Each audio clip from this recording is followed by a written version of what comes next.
Mga kapatid, magandang gabi po sa inyong lahat. Narito po itong Nissan Patrol MK series. Straight 6 cylinders po siya. Napakalaking sasakyan at ito po ay naka-turbo. Turbo diesel po ito. Napakalaking sasakyan, tignan nyo. Napakabigat din. Ayan. Sa laki ng build nito, kung hindi malaki ang makina mo, ay hindi talaga kayang ito ay itakbo ng maayos. Ngayon, ito po mga kapatid, 4x4 din. Ito yung mga unang 4x4 noon, kaya tignan nyo, nakamolye pa siya sa harapan. No? Ayan. Nakamolye siya. Ito, tignan nyo, meron din siyang stabilizer. Ayan, steering stabilizer. So, luman-luma na talaga yung design. Pero may makikita kayo dito mga kapatid, ito. Tignan nyo, may makikita kayo dito. Ito yung isang mga nagbibigay ng problema. Ayan, no? Tumatagas yung mga langis. Ito sa engine na yan, sa oil pan, may tagas yung langis niya. Ngayon, may tagas din dito sa front differential niya. Ayan, tumatagas din yung gear oil naman. Ngayon, mga kapatid, ang problema nitong Nissan Patrol na to, nang dahil lang dito, gagastos ngayon siya ng libo-libo. Okay, paano po nangyari na itong Nissan Patrol na to ay gagastos ng libo-libo? Ito, alipo kayo dito. Papakita po namin sa inyo ni Al. Si Al muna ang aking assistant ngayon. Al, doon ka. Yan. So, yun po, tingnan nyo ang laki niya, no? Yan. Ngayon, mga kapatid, ang nangyari po dito, umislide na po yung kanyang clutch. Yung kanyang clutch lining dito sa kanyang clutch assembly. Yan, ipapakita po namin sa inyo yan. Pero, ano po ba ang naging dahilan? Bakit ito umislide? Ito po. Unahin natin yung gear oil na nakuha namin sa kanya. Maitim na maitim na. Ayan po Tapos po, tignan nyo naman ang itsura nitong kanyang bell housing. Ayan. Tignan nyo rin ang itsura nung katawan nitong transmission. Ito yung pinaka-transmission niya. Ang laki Tapos, ito yung kanyang transfer case. Ayan. Dalawa po kasi ang propeller nito. Merong propeller papunta dun sa harap na front differential. Meron din naman propeller papunta dito sa likod. Ayun nga po yung dilaw. Al, pwede mo bang pakiakyat yung dilaw? Yan. Pakita ko lang po sa inyo yung basic na 4x4 nitong Nissan. So ito yung kanyang propeller sa likod. At yung propeller naman sa harap na iwan nandun. Hindi na namin binaba. Ngayon mga kapatid, ang handbrake nito unique. Al, pakita mo yung handbrake nito. Yung kanyang braking system, brake drum. Ayan. May sarili pong brake drum. Dito naman nakakabit yun. Mga kapatid, dito ka, punta ka, cameraman. So, ayan. So, brake drum po yung pumipigil doon sa handbrake niya. So, pag gumana itong mga friction materials na yan, para din yung brake drum mo dito sa mga likod na gulong. So, yan ang pinaka-handbrake niya. Okay, mga kapatid, eto na. Al, bakit ba ito nagkatagas? Ano ba naging problema? Yung oil seal po, sir, matigas na po. Matigas na. Oo. Saan ba nakakabit yung oil seal na yan? Dito po sa ano. Saan? Dito po. Dito. Anong tawag dito? Yung ano yan? Main Main drive po. drive. Okay. So yung main drive na yan, mga kapatid, meron yan takip. Nasaan yung takip nito, Al? Dito, sir. Yan. So ngayon, itong oil seal na yan, dito yan nakakabit. Ayan. So ito naman yung luma Kasi hawak ko itong bago. Ito. Hawak ko yung bago. So, nakakabit dyan yung oil seal na yan para hindi tumagas yung gear oil dito. Kaso mga kapatid, nasira yung oil seal na to, tumagas yung gear oil dito, kaya ito nanggigitata. So ngayon, pagtagas ng gear oil na yon, nagpaikot-ikot dito, napunta ngayon dito yung gear oil. Yan, pinaliguan niya ngayon, itong lining, pinaliguan niya itong flywheel, hanggang sa mag-slide na po siya. Kasi po mga kapatid, kung ganito kalaki yung sasakyan, tapos sliding ang clutch mo dahil napaliguan ng gear oil, andar ba ng maayos? Hindi po. Kukulangin Kasi slide siya Slide po kasi dito. madulas na po. Oo, ito kasi nilinis mo, hindi pa natin na-videohan kanina Opo, sir. Pero ito mga kapatid, na-repaste na po ito. Kari-repaste lang po namin yan. Ayan Ayan, na-repaste na po yan. So, papalitan na rin po namin ito ng, ano tawag dito, Kuya Al? Pressure plate po. Pressure plate. Lakas mo Tapos ano tawag dito? Plus this. Clutch disc or clutch lining. Opo. Ngayon, ipakita mo rin yung mga engine support niya. Sira na lahat. Tigahan na rin po. Oh, ayan oh. Yan o. Sir. Sobrang tigas na, pit-pit na yan eh. Tigas na po. Nagilid na nga po sir. Kaya ito, nagbabibrate, ang lakas no. Opo. So ito, ngayon yung pork niya, sira na rin. Pakita mo nga yung pork, ano yung problema niyan? No? Sir. Napudpud na yun, tapos ito, lumaki na ng husto yung butas. Di ba? Ayan oh, meron ng leeg oh. Pakita mo ito. Ayan may leeg. I-zoom in mo. Ayun oh. Talagang bumao na siya oh. Okay, kaya ba? I-zoom in pa? Ayan. Ayan oh. Bumao na dito. Ito naman yung kanyang release bearing. Ito. Al, bakit ang nabili nyo ganito? Bakit ito malaki yung release bearing? Ba't iba yata itong release bearing na to? Hindi ba mali itong nabili nyo? Ha? Paliwanag mo nga sa akin, bakit yan ganyan? Bakit ito ganito? Ito po sir, tatanggalin ko. I-press in, press out po yan. Ah, okay. So itong nasa loob na to, ipe-press out natin yan, paghihiwalayin yan, tapos ito ipapasok mo dito. Opo sir. Ito ba, sigurado ba kayo na sakto? Ginamitan nyo na ba ng caliper to? Sakto po yan sir. Sakto yan. So, ipe-press out to. Ngayon, dapat maingatan to. Kasi pag ito bumigay, pag nabiyak yan, wala ka ngayon ito. Di ba? Opo. So, ipe-press out yan bukas, pero dapat malinis muna. So, iba pala yung release bearing, mga kapatid. Kailangan po magpalit tayo ng release bearing para mawala yung ingay. Ngayon, mga kapatid, nang dahil po sa oil seal na nasira, lahat ito nadamay na. Ang mahal-mahal po ng pressure plate, ang mahal ng clutch lining. Ito ba, pudpud na ba siya? Kung tutusin, hindi pa, di ba? Hindi pa po. O, kaya lang, anong nangyari sa kanya? Napuno ng gear oil, Gear oil po. ng gitata. Para ng ano sir, grasa. Naging grasa siya, kaya siya umislide. So ngayon, papalitan na natin siya ngayon ng clutch lining. Pero ito, kung ibabase mo, magkaiba oh. Ano bang brand nito? Tingnan mo nga kung may brand pa siya. Baka yan ay original. Basta pa ba? Japan pa po. Japan, no? Mga kapatid, yung ibinlog ko sa inyo kagabi, nakalagay doon, nasa box ng brand ng sasakyan, pero ang laman, Excedi. Kasi po, kapag po Excedi, mga kapatid, yan po ay dapat may box ng Excedi. Ayan, oh. Ayan yung original na box ng Excedi, oh. Ito.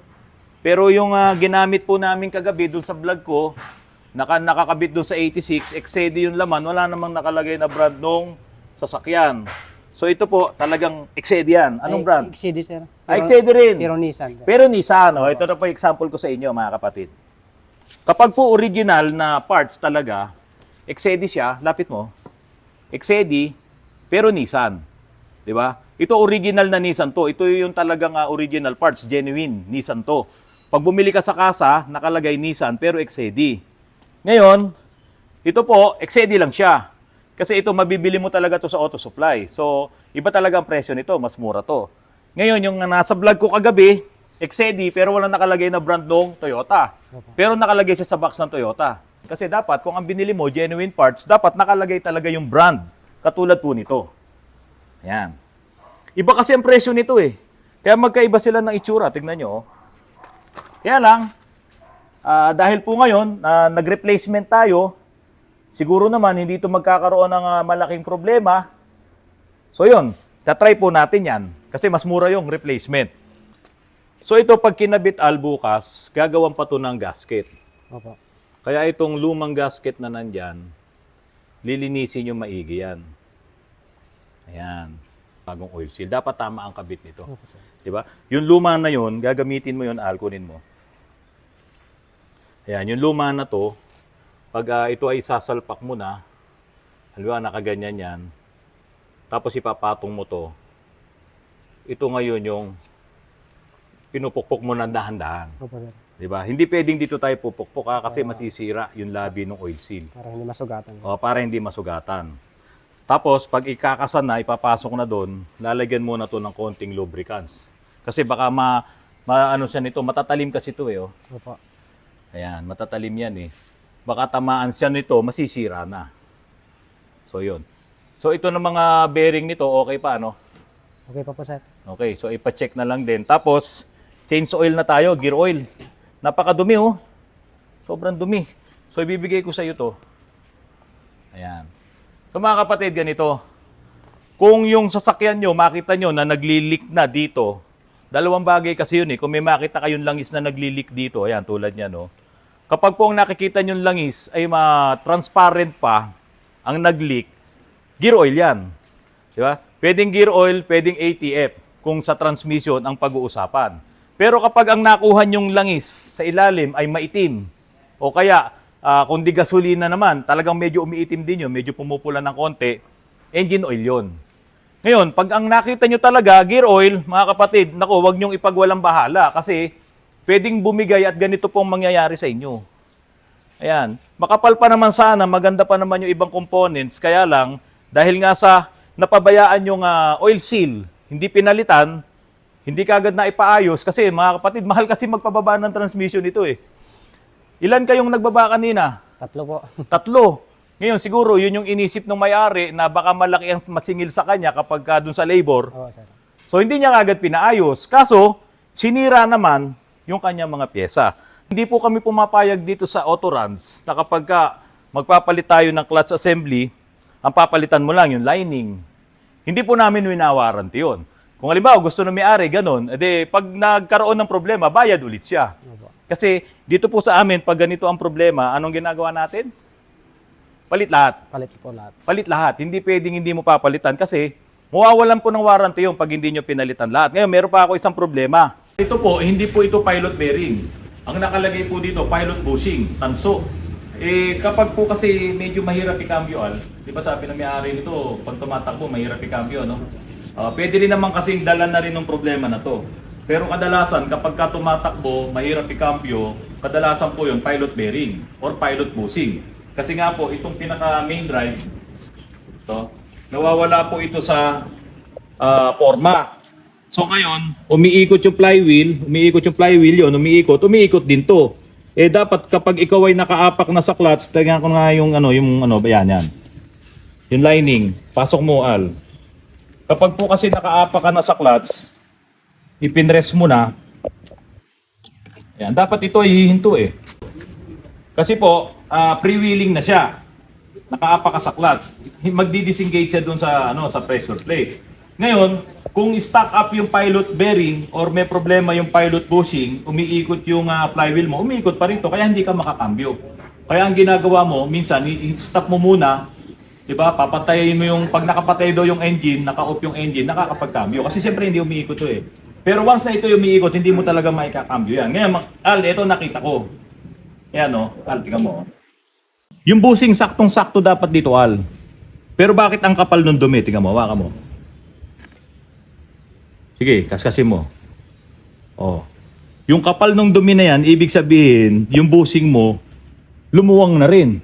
Kasi hindi magkakaroon ng kapal ng dumi yan na ganyan kung sakto ang bushing mo. Diba? Mga kapatid, sa electric pan mo, pag pinapaandar mo, pagka huminto, anong nangyayari sa bushing? Diba? Lumalaki kasi yung nun, nagkakaroon ng dumi. Kaya pag kinalas mo yung shafting, ano nangyayari? Ano nakukuha mo? Madumi, sir. Ganito, di ba? Opo. Ngayon, pagka kasi ang bushing mo sa electric pan mo ay lumaki, lumuwang, yung shafting gagalaw, yun nga yung pinaka-rotor nun, yung umiikot yung rotor sa stator, sasayad ngayon.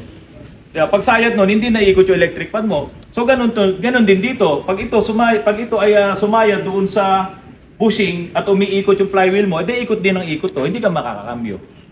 Yun yung sinasabi ko sa may-ari kanina, Al. Hindi pwedeng hindi palitan ng bushing. Bakit? Papayag ka ba ngayon? Nakita mo, nakapal ng dumi dito. So hindi pwede.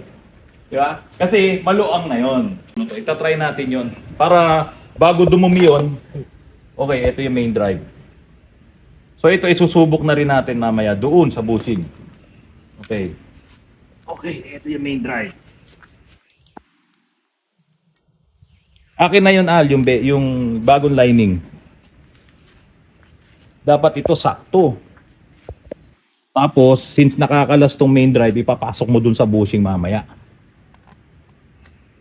Ayun. So, ibig sabihin, yung pala yung maruming-marumi. Kasi kanina, hirap na hirap pumasok. Okay, ito ngayon, ipasok natin dito sa main drive. Tingnan natin. Kung hindi tayo magkakaproblema. So, ganito mga kapatid dapat maganda ang pasok nito. Dito sa bushing, ngayon yung bushing oh. Ako, napakadumi din. Sa loob, kitang-kita oh. Mga kapatid, tingnan nyo kung gaano kalaki ang kalog. Oh. Oh. Laki na. Nung kalog. Oh. Sa pilot bearing, hindi pwede yung ganyang kalaki ang kalog. Al. Dito nga nagkakaproblema minsan kapag isinasalpak yung transmission eh. Kasi yung pilot bearing sakto sa main drive, di ba? Tignan mo to, laki oh. Sakto. Oh. So magkakaproblema to, Al. Pag hindi pinalitan tong itong pilot bushing, magkakaproblema to na malaki. Kasi kalog na yan. Ang mangyayari niyan, papasukin ng dumi yun, tapos mag-i-stack up na naman. So kailangan mapalitan yung bushing. Kasi tingnan mo tanso, hindi pwedeng bakal yun kasi magkikiskisan eh. Kaya yung mga pilot bearing mga kapatid, nasisira itong main drive minsan kasi bakal yun sa pilot bearing. Pag nag-stack up yung pilot bearing, kinakaskas niya ngayon tong main drive. Kaya ito naman ang nagkakaproblema, nagkakaroon ng hukay. Ito, ang ginawa ng Nissan dyan, tanso nilagay nila para hindi niya kayang sirain yung bakal. Hindi sila maglalabanan. Okay, so Al, baka mahulog tong palinis mo yan So yun mga kapatid sa mga merong ganitong sasakyan, alam kong hindi naman kayo magmimekaniko, pero ang pinapakita po natin sa inyo, yung pong pyesa na nasira, isang oil seal lang yun. Dinamay niya lahat. Tapos, yung pyesang bibili nyo, ito po yung original. Talagang nakalagay doon kung Nissan. Hindi po yung nakarang ipinakita ko sa inyo, nasa box ng Toyota, ang laman XAD, pero wala naman kayo makikitang Toyota doon sa pyesa mismo. Okay mga kapatid, yan muna. At bago ko isara itong vlog ko, birthday po nung aking bunso, si Reden Sargento de la Merced. Happy birthday, bunso, Reden! Batiin mo naman si Reden. Happy birthday, birthday. Happy birthday! Thank you. May jowa ka na. Wala pa po. May jowa ka na. Wala pa. Available. Si Alan tipid-tipid magsalita eh. Pero mga kapatid, ito, magaling to. Darating ang panahon, lilipad to. Magaling. So yun po, asahan nyo po. Marami pa kaming ipapakita sa inyo. Mga kapatid, tandaan nyo, yung maliit na oil seal, gagastos ng napakalaki. Libo-libo dahil lang doon. So wag po kayo matatakot magpagawa. Doon sa inyong mga trusted na mekaniko, kapag may mga tagas, pasilip nyo po kagad. Magandang gabi po sa inyong lahat mga kapatid.